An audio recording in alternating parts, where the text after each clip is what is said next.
The National Journal says that in 26 of the 29 contests you've been involved in, you have lost white voters who do not have college degrees. How do you connect with them? What's wrong?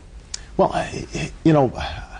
first of all, I think we got to give Senator Clinton some credit. I mean, she's a pretty formidable candidate, and she possesses the best brand name in Democratic politics. And her husband have been campaigning actively. People have fond memories of some of the work that they did in the 90s. And so the fact that she has won some of those contests in some demographic groups shouldn't be surprising. I mean, I'm the underdog. I came into this thing with everybody anticipating that we would be blown away. And if I was worried about polls and some of this analysis, I probably wouldn't have gotten in the race in the first place. What's remarkable is how well we've done.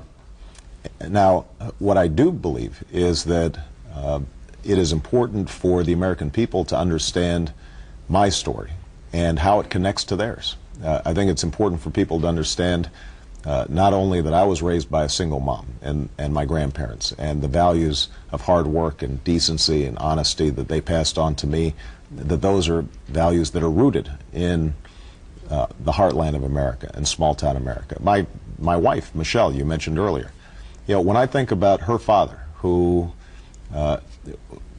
worked as a shift worker for the city of Chicago, despite having MS, got up every single day, went to work, was able to raise a family and send his 2 kids to college and support a family of 4 on a single salary. I think about your father and the fact that your dad, Tim, looked nothing like Michelle's dad, but they lived that same American dream, and they had those same core values, and those are the values of millions of people all across the country.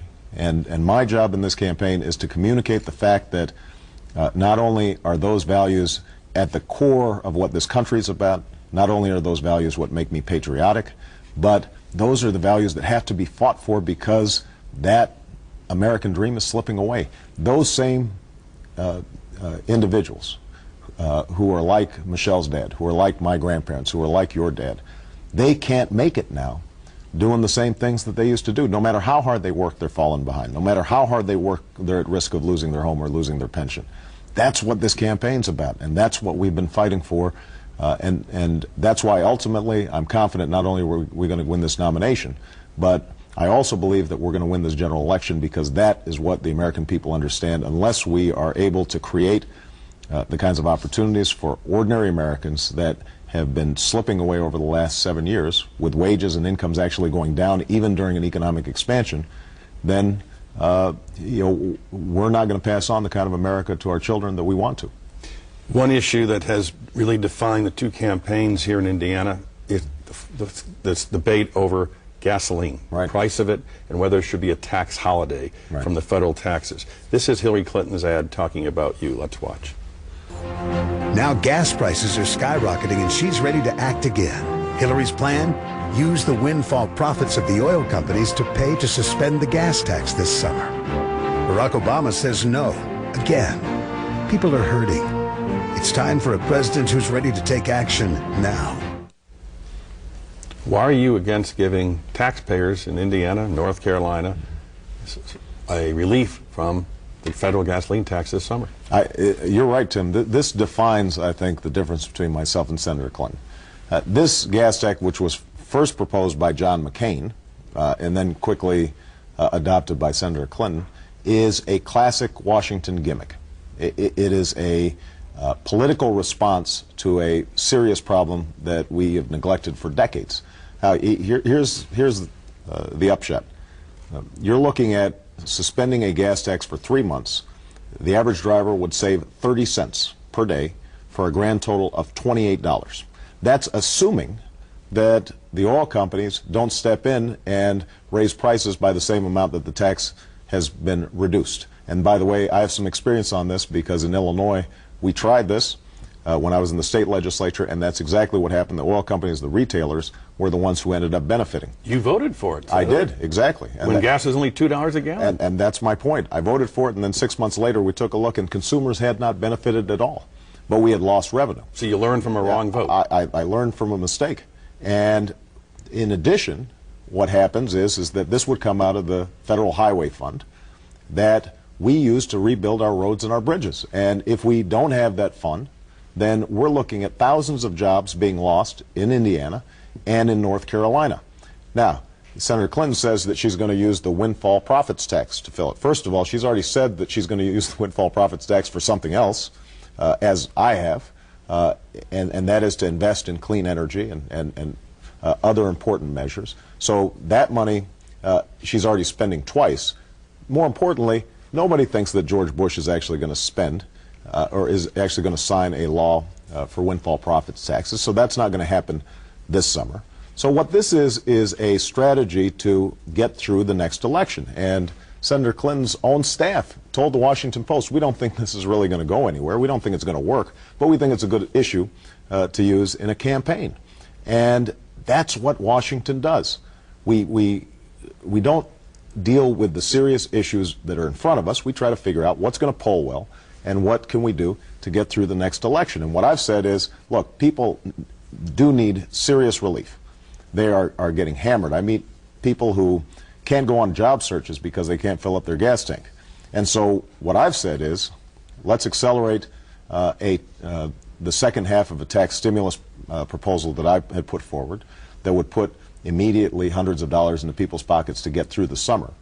Let's pass a permanent middle-class tax cut, $1,000 per family to offset the payroll tax, to deal not just with rising costs of gas, but also rising costs of food, rising costs of prescription drugs.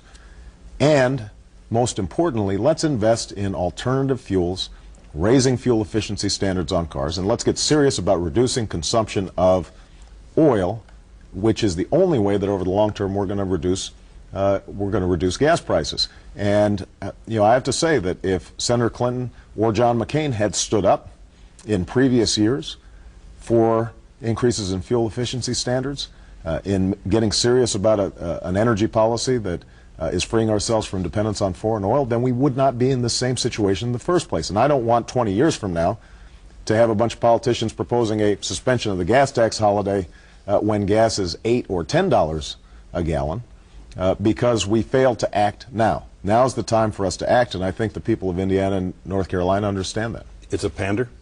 Yes. Ethanol. Very important to your state, very important to Iowa. Here's the reports on that. Across the country, ethanol plants are swallowing more and more of the nation's corn crop. This year, about a quarter of U.S. corn will go to feeding ethanol plants instead of poultry or livestock. That it's helped farmers, but it's boosted demand and prices for corn. At the same time, global grain demand is growing. Legislation providing for ethanol subsidies is being criticized for making food more expensive while gasoline prices continue to climb. Rick Perry, the governor of Texas, has asked the EPA to waive half of the misguided ethanol requirements because of rising food costs. Would you be willing to change ethanol subsidies or suspend some of these requirements so that people are not using corn for ethanol, but using corn for food and lowering food prices? Well, look, we've got a serious food problem around the world. We've got rising food prices here in the United States. In other countries, we're seeing riots because of the lack of food supplies. So this is something that we're going to have to deal with. There are a number of factors that go into this. Changes in climate are contributing. The fact that in a lot of countries, you know, we've had problems getting food supplies to poor countries because the wealthier countries have reduced their stockpiles in serious ways. And so there are a whole host of reasons why we're seeing problems with food supply. There's no doubt that biofuels may be contributing to it. And what I've said is my top priority is making sure that people are able to get enough to eat. And if it turns out that we've got to make changes in our ethanol policy to help people get something to eat, then that's got to be the step we take. But I also believe that ethanol has been an important transitional tool for us to start dealing with our long-term energy crisis. Over time, we're going to have to shift to cellulosic ethanol, where we're not using food stocks, but we're using wood chips, we're using prairie grass, we're using other strategies. How long before our automobiles are off of gasoline and oil and using something like an alternative fuel? Well, you know, I think that if we